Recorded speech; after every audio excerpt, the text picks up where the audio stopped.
Pernah gak sih kamu lagi punya tugas penting atau hal-hal yang seharusnya pengen kamu kerjain, tapi malah ke distract nih, buka TikTok, scroll IG, atau bahkan tiba-tiba aja jadi rajin untuk beres-beres kamar. Dan jujur aja teman-teman, aku adalah salah satu orang yang sering banget ngalamin itu. Bahkan sampai sekarang pun aku masih bingung tuh, kenapa aku bisa rela buang waktu berjam-jam. Padahal sebenarnya kan tinggal dikerjain ya. Dan hari ini aku pengen ngajak kamu untuk bedah bareng fenomena ini. Bukan cuma kenapa kita sering nunda-nunda, tapi ada satu trik psikologi sederhana yang kalau kamu praktekin bisa jadi game changer buat hidup kamu. Namanya adalah The 5 Minutes Rule. Dan aku janji ini bukan cuma tips receh. Ini ada dasar ilmiahnya, ada bukunya, ada risetnya. Jadi stay terus sampai akhir.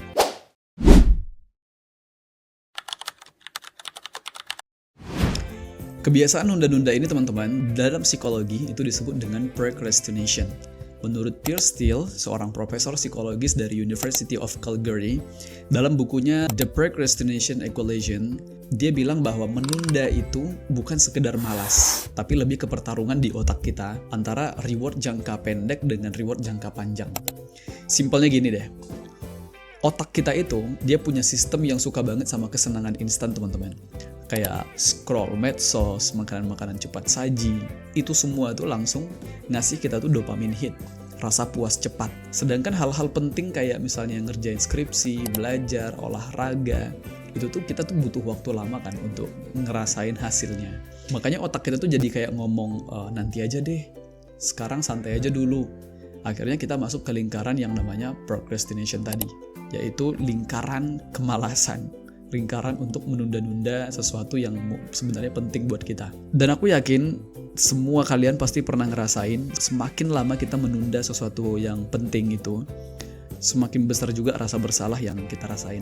Tapi anehnya ya kita tetap ngulangin hal yang sama berkali-kali. Disinilah teman-teman The 5 Minutes Rule itu masuk. Konsepnya itu sederhana banget. Kalau kamu males untuk mulai sesuatu, maka paksain diri kamu untuk ngerjainnya tuh cuma 5 menit doang. 5 menit kan kedengarnya mudah banget ya. Jadi setelah itu, kamu tuh bebas tuh misalnya mau berhenti atau mau lanjut. Aturannya tuh jelas, bukan kerjain semuanya sampai selesai, tapi mulai dari 5 menit aja. Dan teknik ini sebenarnya teman-teman udah sering dipakai dalam Cognitive Behavioral Therapy atau CBT. Terapi psikologis yang fokusnya itu untuk mengubah pola pikir dan perilaku. Karena sebenarnya masalah kita tuh bukan malas untuk ngerjainnya, tapi mulainya itu. Dan percaya atau enggak, kalau kita udah bisa memulai 5 menit, maka 80% orang yang udah berhasil melalui 5 menit ini, mereka tuh biasanya akan lanjut. Karena hambatan terbesarnya tuh udah lewat, yaitu startnya itu tadi. Kedengarannya kan aneh ya, kita padahal lagi males banget nih, tapi kalau kita bisa ngerjainnya 5 menit, kita bakal lanjut. Ternyata teman-teman, itu ada penjelasan psikologisnya. Yang pertama yaitu di otak kita tuh ada yang namanya Zeigarnik Effect. Jadi ini penelitian sebenarnya dari Bulma Zeigarnik ya, seorang psikolog Rusia. Dia itu menemukan bahwa ternyata otak manusia itu cenderung lebih ingat dan lebih kepikiran sama tugas-tugas yang belum selesai dibanding tugas yang udah selesai gitu. Jadi kalau misalnya kita ngerjainnya itu mulai 5 menit, jadi otak kita tuh jadi gatal tuh pengen nyelesain. Dan ada juga yang namanya itu behavioral activation. Dalam psikologis klinis, ada teori bahwa aktivitas kecil itu bisa memicu energi positif untuk aktivitas berikutnya. Jadi kalau misalnya kita udah bisa mulai 5 menit, energi itu tuh bisa berkembang jadi 30 menit, bahkan 1 jam gitu. Dan yang terakhir ada yang namanya self-perceptionist theory. Jadi teori dari psikologis Daryl Beam, intinya kalau kita menilai diri kita tuh dari apa yang udah kita lakuin. Jadi kalau kamu udah bisa mulai 5 menit aja, otak kita tuh bakal bilang, oh ternyata aku ini orang yang bisa kerja ya, bukan yang pemalas gitu. Dan aktivitas itulah yang akan memperkuat perilaku kita berikutnya. Jadi jangan ngeremehin 5 menit aja ini teman-teman. Jadi bukan cuma waktu yang sebentar, tapi sebuah trigger psikologis yang bisa ngebuka pintu produktivitas. Aku sendiri udah sering banget praktekin, bahkan ketika nulis skrip ini pun itu malasnya ampun-ampunan guys. Dan kalian udah tahu sendiri bahwa konten aku terakhir itu aku upload sekitar 2 bulan yang lalu mungkin, karena memang lagi banyak aktivitas dan kerjaan juga. Dan untuk mulai bikin konten lagi itu malasnya minta ampun.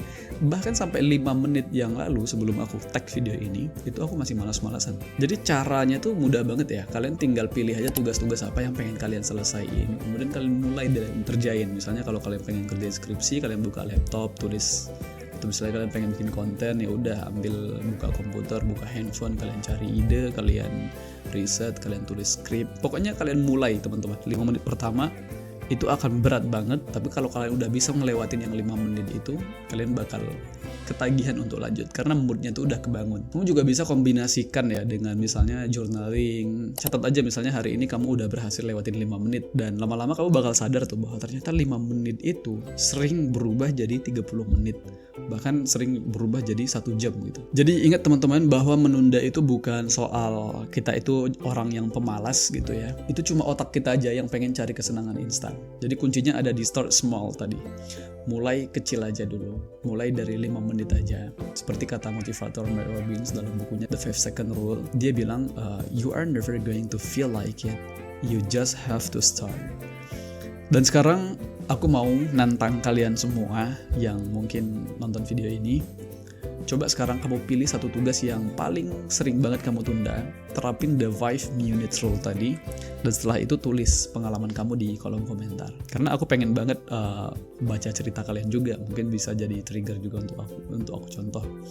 Dan kalau kamu merasa video ini bermanfaat, jangan lupa klik subscribe biar nggak ketinggalan konten self-improvement berikutnya. Dan share video ini ke sebanyak-banyaknya teman kamu yang sering nunda, biar mereka tuh bisa sama-sama keluar dari lingkaran procrastination tadi. Dan sampai ketemu lagi di video-video berikutnya. Dan ingat teman-teman, perubahan besar itu dimulai dari langkah yang kecil, bahkan cuma dari 5 menit aja. Sampai jumpa di video berikutnya, stay aware and stay human.